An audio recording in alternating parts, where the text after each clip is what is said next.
자, 테슬라 실적이 나왔습니다. 실적은 사실 안 좋았는데 시간 외에서 10% 이상 크게 상승하고 있습니다. 먼저 테슬라 주주분들 일단 축하드립니다. 이번 영상에서는 실적은 안 좋았는데 왜 주가가 올라갔을까? 제가 이번 실적 결과를 보면서 개인적으로는 좀 석연치 않은 게 두 가지 정도가 있었는데 그 이야기도 해보고 테슬라 실적에 대해서 한번 자세히 리뷰해 드리도록 하겠습니다.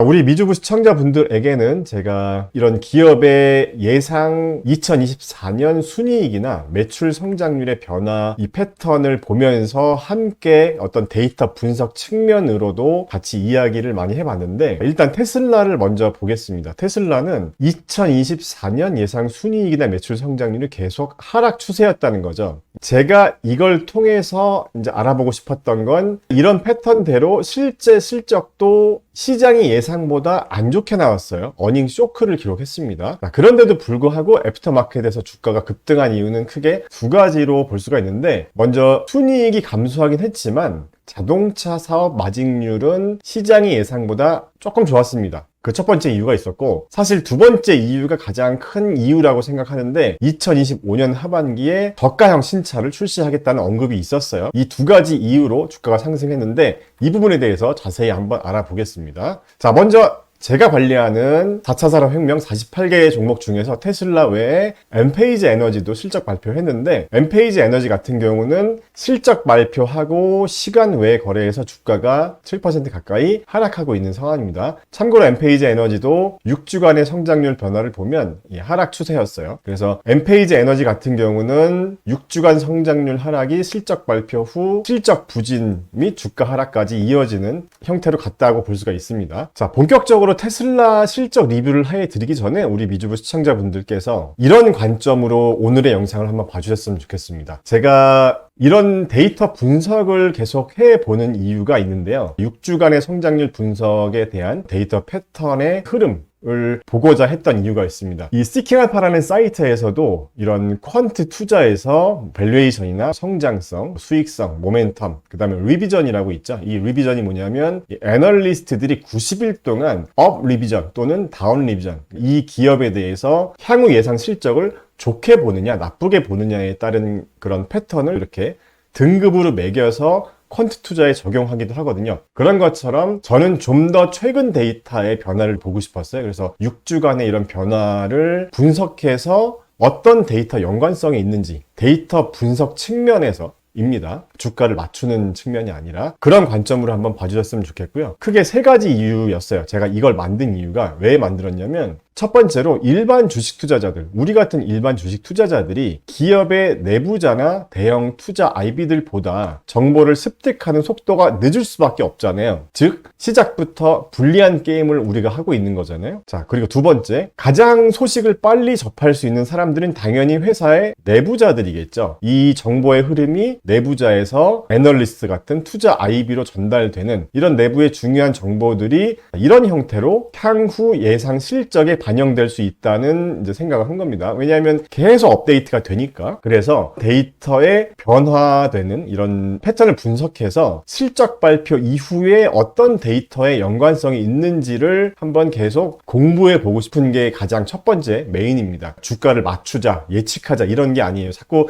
그렇게 이해를 하고 계시는 분이 계셔서 다시 한번 말씀드리는 거고, 그래서 이번 테슬라 실적도 이런 관점에서 한번 봐주셨으면 좋겠어요. 첫 번째로 이런 테슬라의 6주간의 성장률 분석을 통해서 우리가 파악해야 될 게 이제 두 가지입니다. 첫 번째로 실적 발표에서 실적 결과가 시장의 예상보다 좋았는가 안 좋았는가, 즉 지금 여기서 보시는 것처럼 이런 패턴대로 결과가 나왔는가, 그걸 한번 보시라는 겁니다. 자, 두 번째로 6주간 성장률 변화가 하락의 방향이었다면 실적 결과도 이 시장의 예상보다 안 좋아야지 이 패턴대로 움직였다고 볼 수가 있으니까요. 자, 그 다음에 반대로 좋았다라고 하면 시장의 예상보다 실적이 이제 좋은 어닝 서프라이즈가 나오는지 그런 걸 또 봐야겠죠. 자, 두 번째로 향후 가이던스입니다. 향후 가이던스 역시 이런 패턴대로 기존의 그 기업에서 제시했던 가이던스보다 부정적이었는지 이걸 한번 보자는 겁니다. 실적 발표 이후에 어떤 주가의 방향성은 첫 번째와 두 번째에 따라서 결과적으로 주가가 상승 또는 하락하는 거기 때문에 우리가 파악해야 될 건 이 두 가지가 먼저 어떻게 나왔는지를 보자는 겁니다. 주가의 상승 또는 하락은 시장의 감정적인 요소들이 크게 반영될 수가 있기 때문에 심리적인 요소라는 거죠. 그래서 우리는 객관적인 데이터를 먼저 한번 들여다보자는 겁니다. 너무 감정적인 것에 흔들리지 말고. 자, 그러면 지금부터 본격적으로 테슬라 실적에 대해서 리뷰를 해보면서 뭔가 석연치 않은 게 제가 두 가지가 있다는 개인적인 견해를 말씀드렸는데 그 부분도 같이 여러분들과 이야기를 한번 해보도록 하겠습니다. 자, 먼저 데이터 분석 측면에서 제가 이렇게 정리를 해놨는데 테슬라 같은 경우는 순이익 성장률도 하락했고 매출 성장률도 하락했죠. 그리고 이 6주간의 이 주가 변화를 보면 얘도 하락했습니다. 그쵸? 그리고 그 전분기 실적 발표도 보면 그때가 언제였냐면 바로 요 시기였어요. 2024년 1월 19일에서 26일 요 주간에 실적 발표를 하고 굉장히 어닝 쇼크가 오면서 테슬라 주가가 급락했죠. 그러면서 테슬라의 2024년 예상 성장률이 크게 낮춰졌습니다. 주가도 이 당시에 6주간 흐름을 보면 254불 하던 주가가 182불까지 하락했습니다. 그래서 전체적으로는 한 30% 정도 가까이 빠졌는데, 자, 이번 같은 경우는 고민 아닌 고민을 했던 게 바로 이 부분이었어요. 여기서 이 네 가지 변수 중에서 이 6주간의 주가 변화에 대한 부분이었습니다. 다시 말해서 악재가 이미 선반영된 게 아니냐. 그러니까 이런 데이터 흐름대로 이제 실적 결과가 나오는 것과 상관없이 실적 발표 이후에 어떤 주가의 방향성이 테슬라 같은 기업은 워낙 시장에서 관심이 많은 기업이다 보니까 이미 실적 발표 전에 이제 선반영되는 케이스들도 많이 있잖아요. 뭐 소문에 사서 뉴스에 팔아라 이런 것처럼. 그래서 테슬라 같은 경우는 이런 악재가 이미 선반영되어 있으면 다른 종목과는 또 다른 패턴으로 갈 수도 있지 않을까 하는 게 가장 큰 고민이었어요. 그래서 여기에도 제가 적어놨는데 3번 변수인 테슬라의 악재가 현재 주가에 선반영되었는가에 대한 부분인데 저는 개인적으로 100% 선반영되어 있다고는 생각하지 않았거든요. 그런데 주가가 예상과는 다르게 이제 상승한 거죠. 그래서 이 부분도 한번 같이 알아보겠습니다. 자, 제가 방금 전에도 말씀드렸지만 제 영상을 보실 때는 데이터 분석적인 측면으로 좀 봐주셨으면 좋겠어요. 자, 첫 번째로 이 데이터가 하락 패턴일 경우, 6주간 성장률 데이터가 하락 패턴일 경우에는 실적 결과가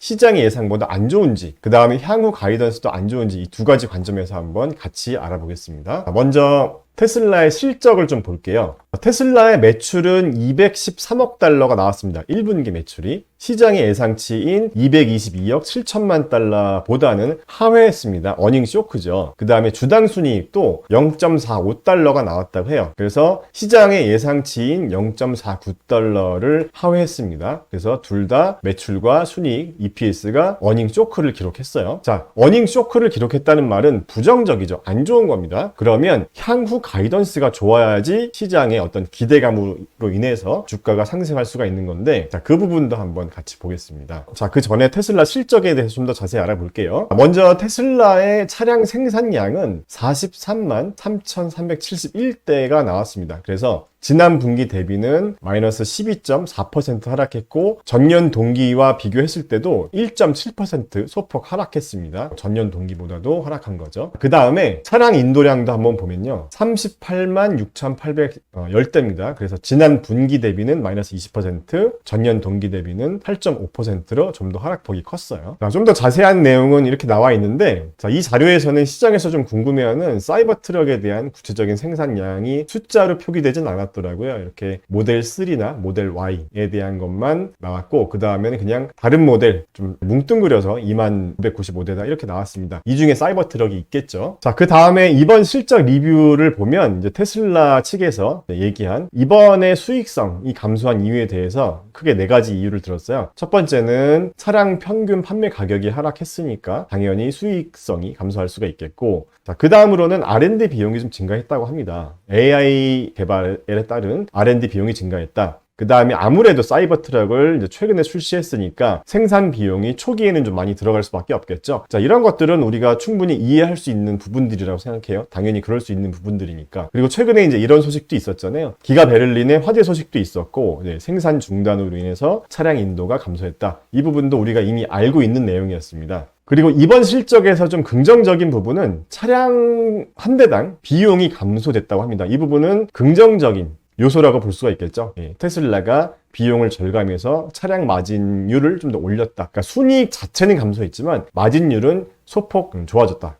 상승했다 이렇게 볼 수가 있을 것 같고, 차량 판매 외에 아직까지 그렇게 큰 비중 차지하고 있지는 않지만 에너지 생성, 성장 부분은 IRA 정부 지원 혜택을 받으면서 총이익이 성장했다 이렇게 얘기를 하고 있고, 그 다음에 FSD 수익이 이제 인식되면서 좀 더 수익성에 좀 이바지했다. 이렇게 세 가지 긍정적인 소식을 전했습니다. 그리고 이제 시장에서 좀 중요하게 여겼었죠. 지금 당장 매출 비중이 큰 게 자동차이기 때문에 자동차 사업의 총 마진이 좀 이제 시장의 관심사였는데, 자동차 사업의 총 마진이 16.4%였다고 해요. 시장의 예상치였던 16.2%를 살짝 앞섰습니다. 그래서 이 부분을 시장에서는 이제 긍정적으로 보긴 했어요. 순이익도 감소했고 매출도 감소했어요. 그러니까 절대적인 수치가 감소했다는 얘기입니다. 그런데 절대적인 수치가 감소했음에도 불구하고 이런 마진율이 좋아졌다는 부분에 대해서 긍정적으로 본 거죠. 시장에서는 이번 실적 결과를 보면서 그동안은 굉장히 테슬라에게 좀 강한 채찍을 계속 이제 때렸다면, 이번 실적 결과에서는 희망적인 요소가 뭐가 있을까에 대해서 좀 많이 좀 찾아보려고 노력을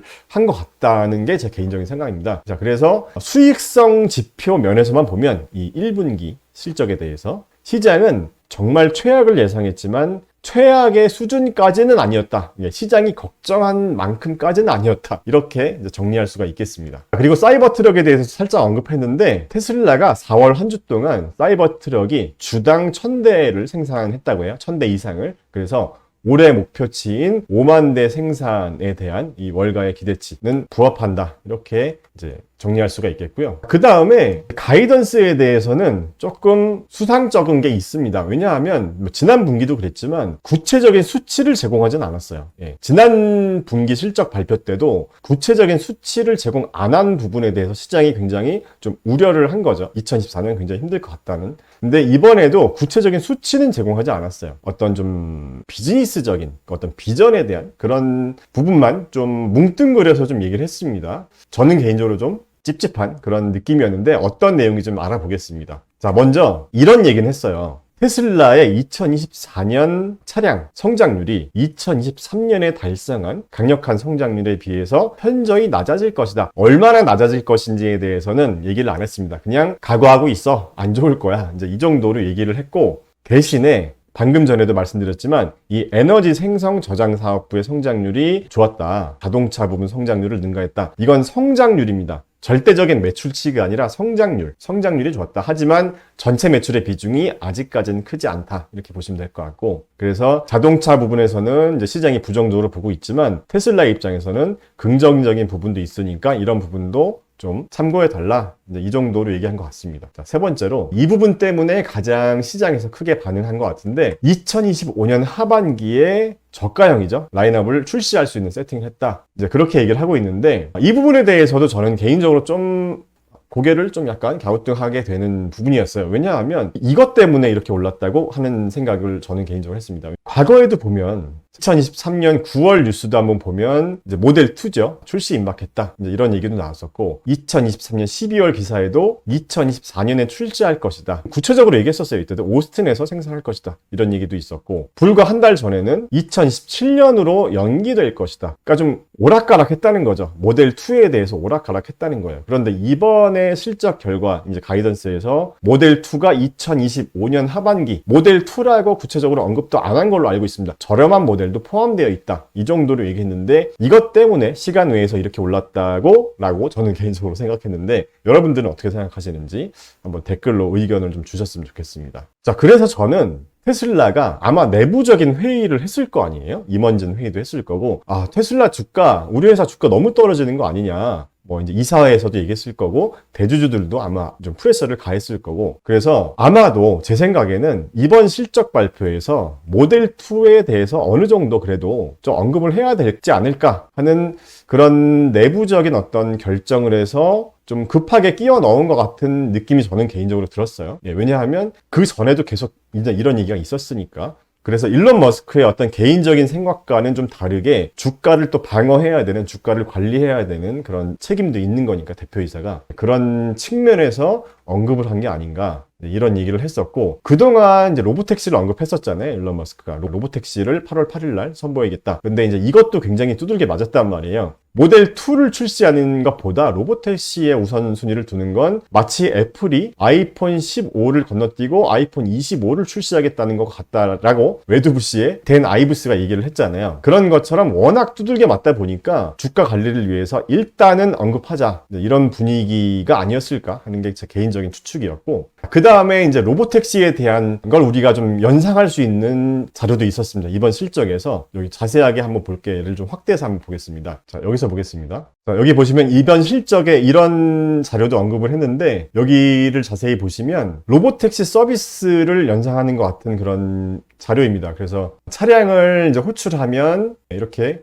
차량을 이제 로보택시죠. 로보택시를 호출하는 부분과, 그 다음에 여기 보시면 도착하는데 얼마나 걸리는지 이렇게 차량이 이제 보이는 거죠. 그래서 이렇게 내비게이션 맵으로 구체적으로 도착까지 얼마가 남았는지를 이제 보여준다. 이렇게 공개를 했는데, 이 자료도 보시면 여기 굉장히 작은 글씨로 확대해야지만 볼 수 있는 수준으로 demonstrative only라고 되어 있긴 합니다. 그래서 아직까지 이제 데모 버전이다. 그러니까 실제 서비스와 다를 수 있다. 이렇게 언급을 한 건데, 이 부분도 8월 8일을 언급해두고 지금 작업 중인 거라고 생각을 하는데 모르겠습니다. 8월 8일에 우리가 한번 이제 지켜봐야겠죠. 자, 그래서 여기까지 우리가 종합을 해보면, 자, 실적 결과는 좋지 않았다. 그러니까 제가 이제 분석하는 이 6주간의 이 성장률 패턴대로 어닝 쇼크가 나왔습니다. 그래서 실적이 좋지 않았고, 그 다음에 가이던스를 좀 구체적인 수치를 제공해 줬으면 참 좋았을 텐데 제공하지 않았고, 그냥 안 좋을 거다, 2023년 성장률 대비 안 좋을 거니까 이거는 기대하지 마, 이런 숫자적인 건 올해는 기대하지 마, 우리는 더 큰 미래가 있어, 더 큰 비전이 있어, 이제 이렇게 얘기하는 걸로 저는 해석을 했습니다. 자, 여러분 생각은 어떠신지